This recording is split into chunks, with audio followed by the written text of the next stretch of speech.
係講網友嗱，呢條片啊係講聯合國就嚟財政崩潰嚇，咁就好多人拍爛手掌嘅，我知道啊，抵死咧！呢個聯合國都冇用嘅，成日鬧聯合國。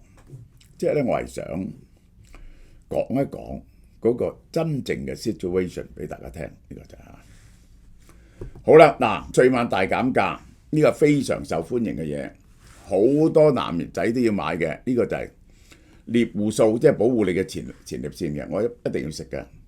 食咗之後咧，蕭定欣話食咗咧，本來有嘢尿嘅，佢冇咗嘢尿嚇。維他命呢一個就係腦消落，減少腦退化啦。呢個就係心血落，心血管嘅呢個管心血管嚇，等你個血管唔好塞嘅呢個其實係。然後咧 Form Bio 咧全線7折，大家可以去買。秘書長古特雷斯嘅嚴厲個警告，逼近嘅財政崩潰，奔向破產。路透社透露1月23號治國大使嘅信函，措辭極其嚴厲，直指會員國欠費規模創下紀錄。呢個係所謂卡夫卡式嘅困境啊！嗰啲款咧就未曾到帳嚇，但係咧預算嘅規則咧就係嗰啲款未到帳，但係咧你報出嚟嗰條數，即係我哋嘅預算有1000億咁樣樣啊。咁咧就係哇，因為冇錢，咪使好少錢啊！使好錢使咗300億，咁根據咧，佢未用嘅錢咧要退翻俾人喎。呢種荒謬嘅預算規則，聯合國陷入無解嘅財務循環，都冇收到，但係要退錢，呢個就係2026年7月，仲有5個月，資金見底嘅倒數計時，因為聯合國又借唔到錢嘅話。估計2026年7月資金見底，員工冇錢出糧，日常運作停擺，咁啊要炒晒啲人㗎喎。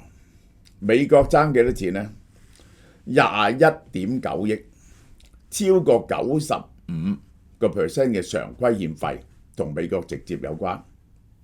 維和任務24億，法庭費用4300幾億，美國爭咗50億美金。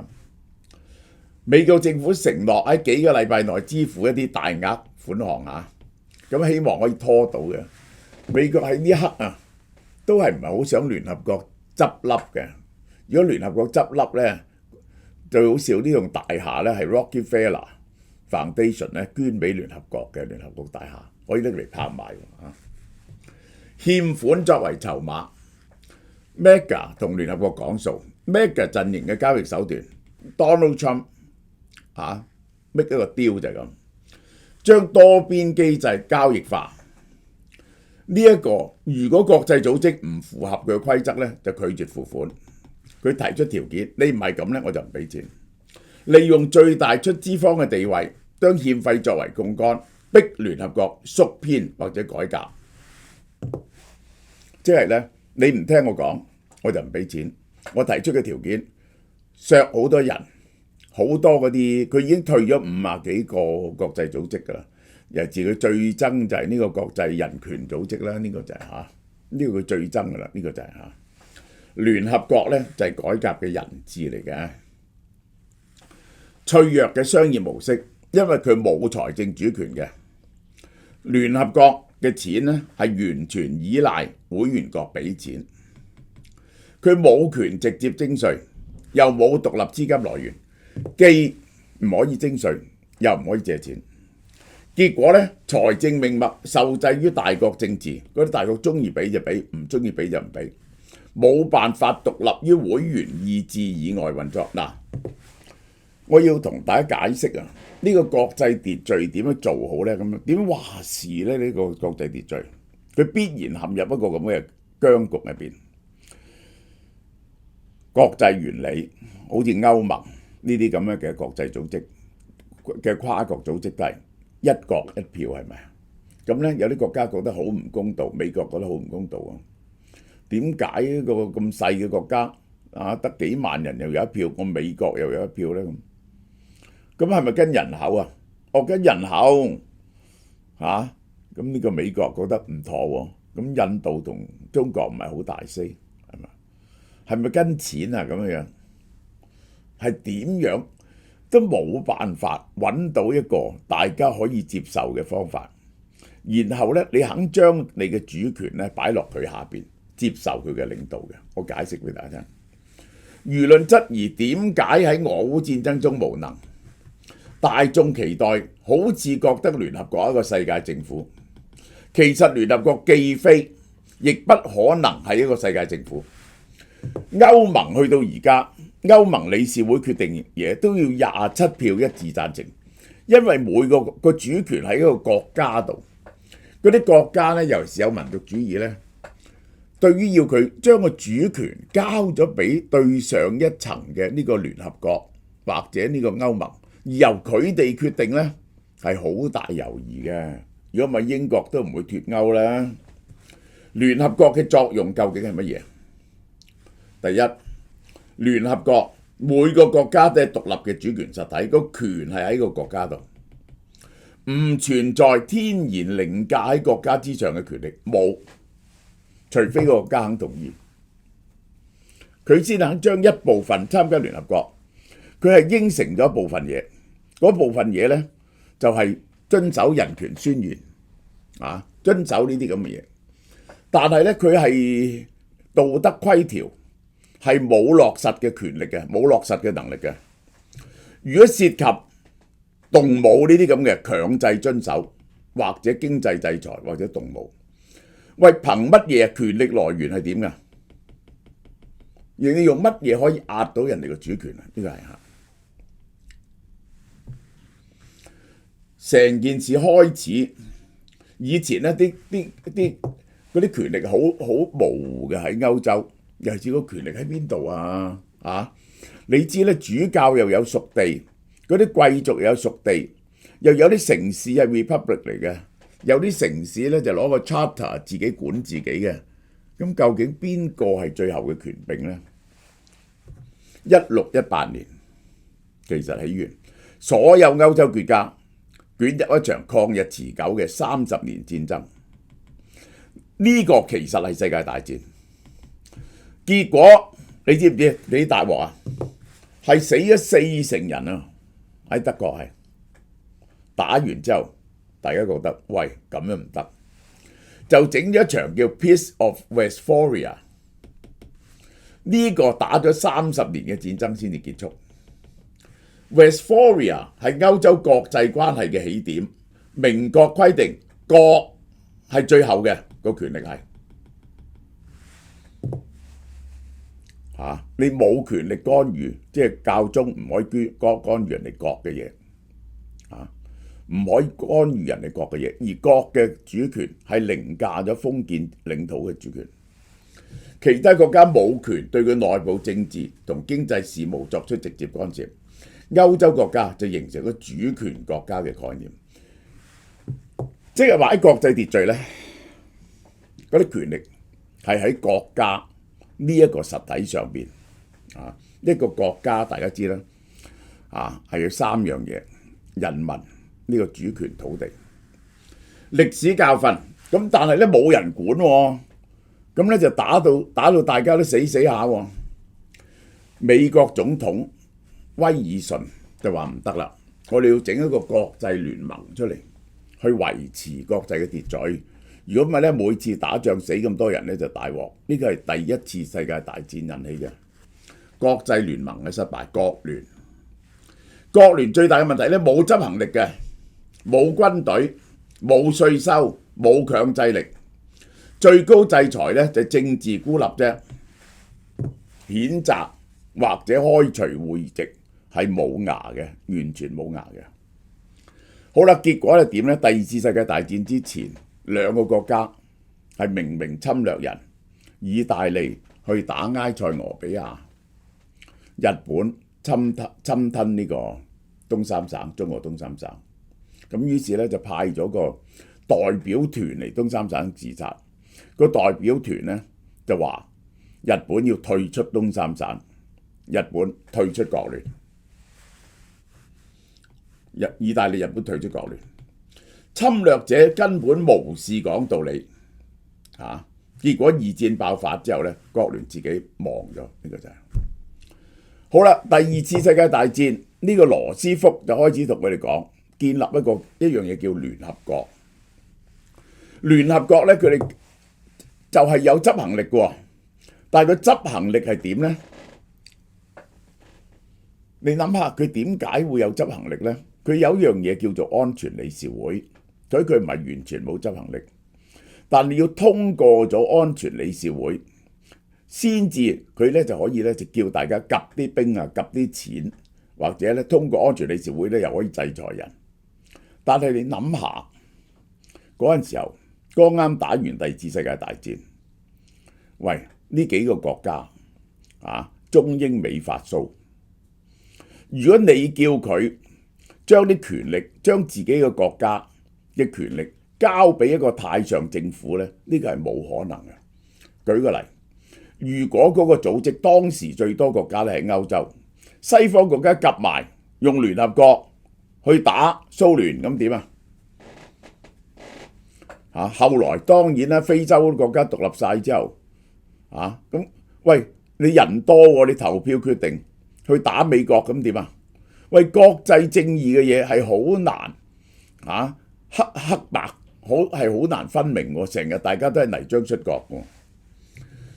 希望喺呢個係一個 concession， 呢個個妥協，我哋交咗一部分權力出嚟，有一部分嘅理想。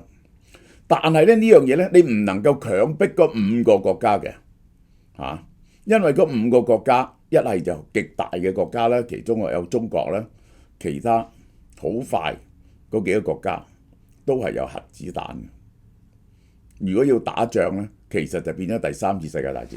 即係如果你要強制執行喺呢5個國家唔能夠一致嘅時候去執行咧，就會爆發核子大戰喎。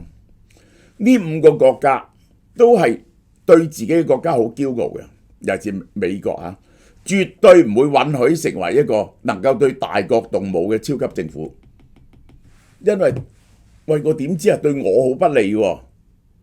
一陣你夾埋動用咗呢個超級政府嚟打我，咁點算啊？呢種矛盾就係聯合國無力感嘅根源，亦都係佢生存嘅必要條件。5個國家終於作出咗一種妥協，呢個就其實有啲似美國參眾兩院，個參議院係每笪地方2票，眾議院係根據人口，所以每個州都保持到自己嘅權力，係喺參議院度咧有相同嘅票數，雖然人口唔同。既然呢一個佢係用1國1票嚟到成立嘅，嗰啲大國就覺得你哋好容易夾埋啲小國嚟恰我哋，你唔可以去逼我做一啲我誓死反對嘅嘢。賦予權力嘅代價，國際獨裁政府嘅深淵。如果票多就可以打仗，咁點啊？點樣嚟監督同問責啊？一旦聯合國有軍隊同埋稅權，有邊個可以控制到佢啊？有邊個可以控制到佢？聯合國係即係喺而家嘅強國上面再整一個太上國家。咁呢個國家如果俾人哋挾持咗，有冇嘢可以制服到佢？全球缺乏共同選民、共同媒體、共同政黨輪替、共同司法傳統，缺乏成熟嘅全球民主問責嚟到制衡暴力壟斷。強大嘅聯合國就變咗國際獨裁，即係話今日嘅聯合國如果係多數決，就打美國啦，經濟制裁美國啦，係咪？現實嘅取捨，於是我哋又想做啲嘢點呢？唔好違背呢5個，呢5個國家如果唔能夠同治呢，嗰樣嘢咧係唔能夠執行嘅，有限嘅執行力。因此佢就係作出咗妥協，佢唔係世界政府，係靠大國協調嘅平台，協調到起碼有啲嘢可以做。運作機制包括5個常任理事國，任何決議都要佢批准。全球議會嘅戰爭同埋制裁委員會要執行，一定要安全理事會擁有執行力，但係呢個執行力係要喺嗰啲強國一致嘅情況之下，同埋佢哋肯出錢出力，因為只有佢哋可以出到軍隊，呢個就係否決權嘅核心，避免第三次世界大戰。否決權設立嘅初衷唔係為咗公平，係為咗生存。呢個功能避免聯合國被認為對付核武大國嘅工具。人多一個大國籠絡晒其他啲國家，咁係咪圍攻其中嘅一個國家？如果聯合國能夠制裁核大國，直接導致聯合國部隊同核大國開戰，結果我哋唔好啦，我哋大家盡量講道理我哋互相一定要妥協，因為喺呢一個咁嘅國際 level 度，所以聯合國係希望大家可以妥協 coordinate，起碼做到一啲嘢好過冇。設計者為咗避除大國間劇烈衝突咧，設咗個癱瘓機制。其實聯合國嘅真實地位唔係 what it is not， 愛嚟制服啲強權嘅，終結大國衝突嘅，只不過係喺大國能夠妥協嘅情況之下，大家盡量妥協，喺某個理想啫，維持秩序，管理衝突。制服強權最後係依賴戰爭、同盟同埋威懾。聯合國就係俾個你哋傾嘅平台，希望可以大家4466拆掂佢。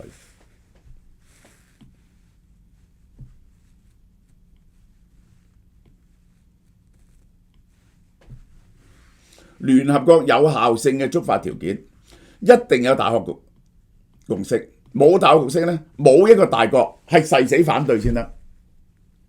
如果一個大國誓死反對，即係假如今日係冇呢個安全理事會機制，咁係咪可以全世界一齊去打俄羅斯啊？譬如還是係打美國啊？美國入侵委內瑞拉，結果係點呢？韓戰蘇聯特登缺席，因為佢唔想企喺美國嘅正對面啊。其實係佢唔想人哋覺得佢係支持金日成嘅，佢想推責任，冇使用否決權，所以韓戰係用聯合國嘅名義打嘅。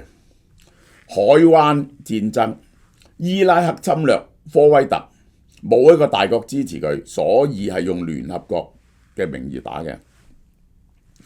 到咗南斯拉夫嗰時，因為蘇聯解體，打科索沃就唔係，打波斯尼亞赫塞哥維尼咧係用聯合國嘅名義去打嘅。呢個係嗱，我哋睇下聯合國做過幾多干預同個結果。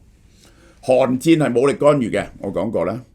結果所以咧，中國唔敢派軍隊入去，中國嗰啲叫志願軍就咁解咯。